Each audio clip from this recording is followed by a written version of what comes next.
Well, since President Trump returned to office more than 7 months ago, the U.S., as we know it, has been undergoing some dramatic shifts. As we mentioned earlier, prominent hedge fund billionaire Ray Dalio warned this week that the nation is sliding into a 1930s-style autocracy. So how did we get here? Former Clinton Secretary of Labor Robert Reich believes what we're seeing today is the result of a series of economic and political choices made in the last 50 years. He chronicles them in his recent memoir, Coming Up Short. It's a great title, I have to say. He joins Walter Isaacson to discuss what Democrats should do to respond to Trumpism. Thank you, Bianna and Robert Reich. Welcome to the show. Oh, thank you, Walter. It's good to see you. Your book is Coming Up Short, a memoir of my America. I want to focus on that subtitle because one of the things that struck me when I read the book last night is that you take your own life story and make it into an allegory about America in that period. How'd you do that and why? Well, first of all, Coming Up Short is indeed a double entendre because, as you know, I'm very short. But also America, I believe, came up short in the sense that I was privileged to be a member of the post-war baby boom. I don't presume to know exactly how old you are, Walter. I think you're younger. I'm sure you're younger than I am. But that post-war baby boom generation, the year I was born, featured just within a few months of my birth, Bill Clinton, George W. Bush, and Donald Trump. And the book focuses really on what we did, not necessarily those individuals entirely. I also include Clarence Thomas and many others of us who came to our adulthood in the 1960s, 1970s, and had an opportunity to take the legacy we were given by the so-called greatest generation and continue that legacy in terms of building a very strong American middle class and a stronger democracy. But we came up short in the sense that we ended up with Donald Trump as president. And I think that Donald Trump is not the source of our problems. What I say in the book is that Donald Trump is more the consequence or the culmination of a lot of failures over the last 40 or 50 years to deal with widening inequality and the problems faced by the American working class that ultimately chose him as president. Well, let me talk about the baby boom generation. Talk about somebody born the year you were born, late 1940s, had about an 80% chance of being financially better off than their parents. If you're born in the 80s or 90s, you have less than a 50% chance of being better off financially. That seems huge to me.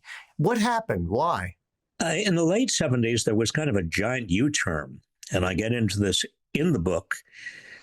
We, instead of continuing to grow the middle class, we actually decided, and I say we figuratively, it was not everybody in America, it was actually an increasingly politically potent corporate culture, big corporations and wealthy individuals whose money began to dominate American politics in a way that did rig the market. Now, I don't want to be too dramatic about it or sort of parrot exactly what Bernie Sanders and others have said, but there's a lot of truth to it. The market did change. And that meant that if you were a non-college graduate, and if you were brought up in the Middle West or in the South, and you didn't have the opportunities you had. You were no longer a member of a union. Unions were about and they constituted something in the order of 35% of all the private sector workers in the 1960s or 70s, and then declined to Today, now 6% of private sector workers. In many, many respects, monopolization, for example, big companies became much, much stronger, monopolized their markets in ways that in the 50s, 60s, 70s, they did not. The combination of all of the ways in which the market was rigged made it very difficult to fulfill what you're referring to, and that is the social contract that we had coming out of the Second World War. One of the themes in your book is bullying, and you were bullied as a kid. And in some ways, you say that's what's happened to the average American. Explain that. Well, I became quite sensitive to the issue of bullying because I am short, and I was, like many children are, bullied in school. But one of my protectors, one of the older boys I kind of leaned on or relied on to protect me from the bullies, himself was bullied in a much more profound way when he was registering voters in 1964. His name was Michael Schwerner. He and two other civil rights workers were murdered by the Ku Klux Klan. And then, in many ways, Walter, changed my life and my view of bullying. I began to see that bullying was about power. It is about power. It's about people with power abusing that power and treating others without power in ways that exploit them. And I'm talking about employers and employees, or men bullying women, or white supremacists bullying black people. I mean, you see bullying all over. And as inequality has widened in America over certainly the last 40 years, the opportunities for the bullies, those at the top who have a great deal of resource, to take out their bullying on people who are weaker than they are, have increased.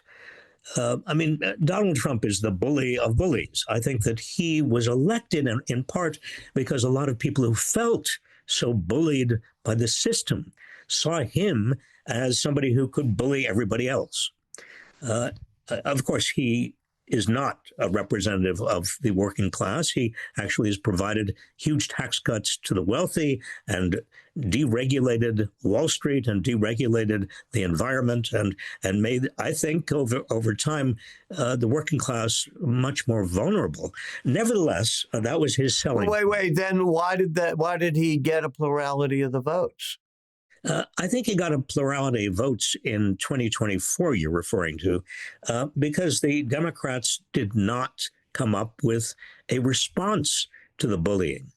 You see, and I get at this in the book, and this is something that I've been harping on, Walter, for years, and that is that the Democrats need to explain to the working class, to the vast middle class that has felt bullied, why the market is rigged against them. Democrats need to point out that the large corporations and the wealthy people who are putting huge amounts of money into American politics are doing this in ways that hurt much of the middle class and certainly the working class.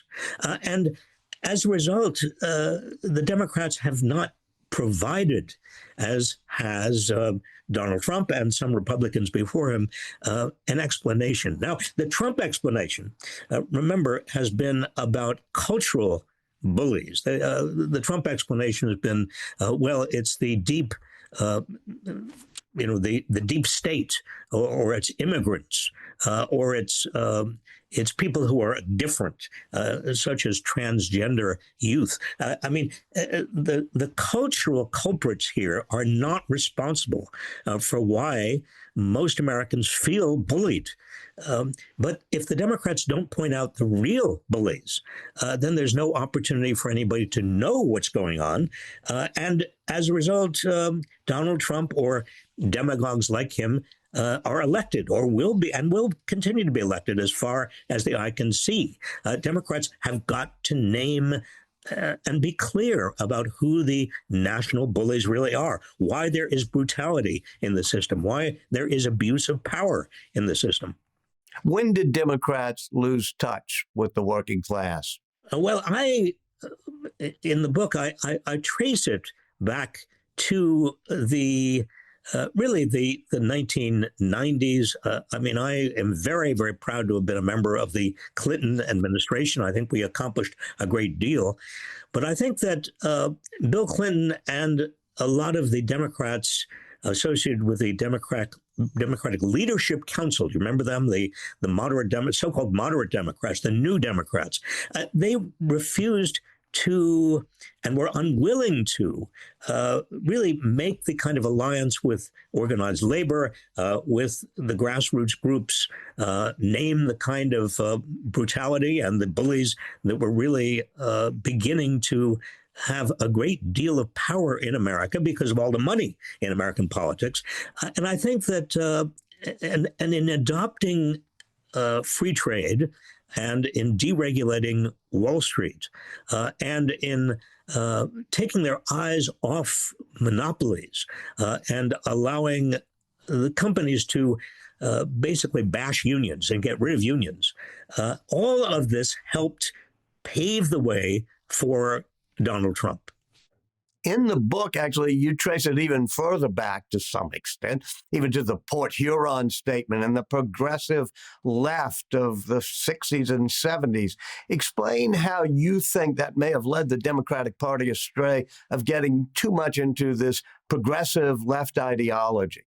Well, I don't really take on as you put it, progressive left ideology in the sense that I think the core problem, I mean, the Port Huron statement, I viewed as a very important, I still do view as a very important statement with regard to the kind of populist leanings of our generation, my generation.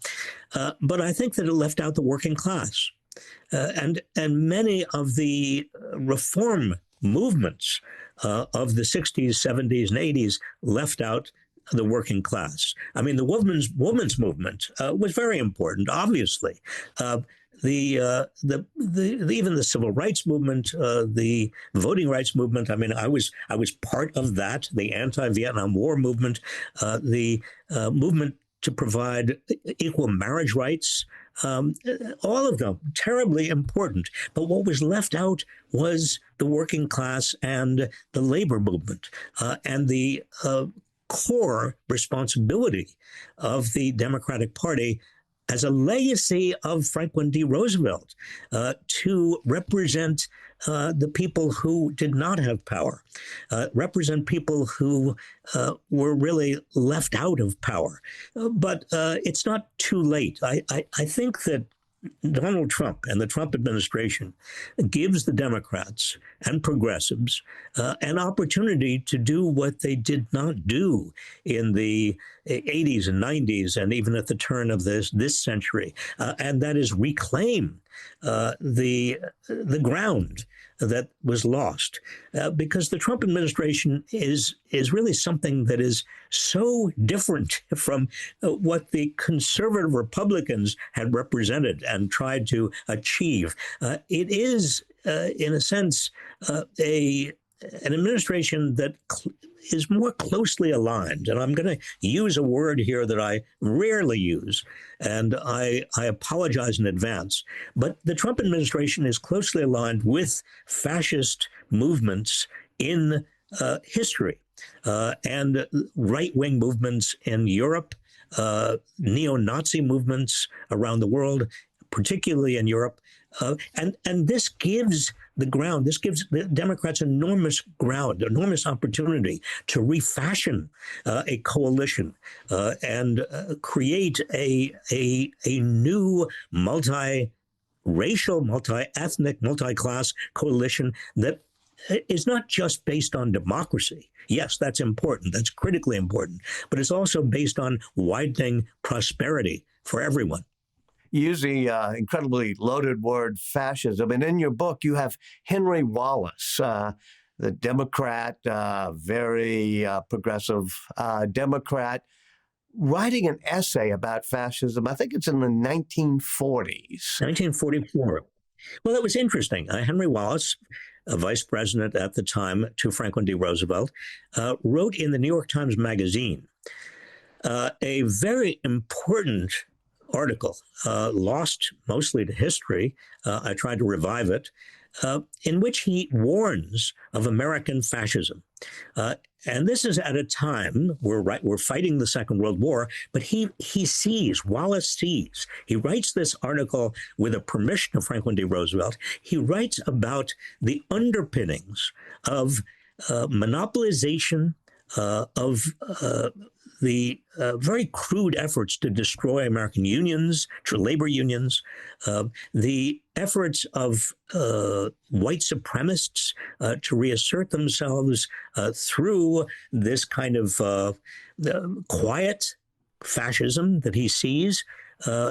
It's an undercurrent in America that Henry Wallace identifies, and that undoubtedly has been there before and has been there since, at least since the 1930s, and is now expressing itself in ways that I think Wallace had very presciently seen possible. You talk about the populism of the right and moving towards authoritarianism. Is there a possibility of an economic populism of the left? And who do you think how would that be expressed within the Democratic Party in the U.S.? Well, there is a populism of the left. I mean, Bernie Sanders was the best exponent and an expression of that. But he was saying something that resonated with many Americans, and that is that we've got to take our country back economically from big corporations, from wealthy people that are abusing their wealth and their power. I mean, he was hearkening back to something that Louis Brandeis, the great jurist, was reputed to have said in the 1920s, which is that America has a choice. We can either have great wealth in the hands of a few people, or we can have a democracy, but we can't have both.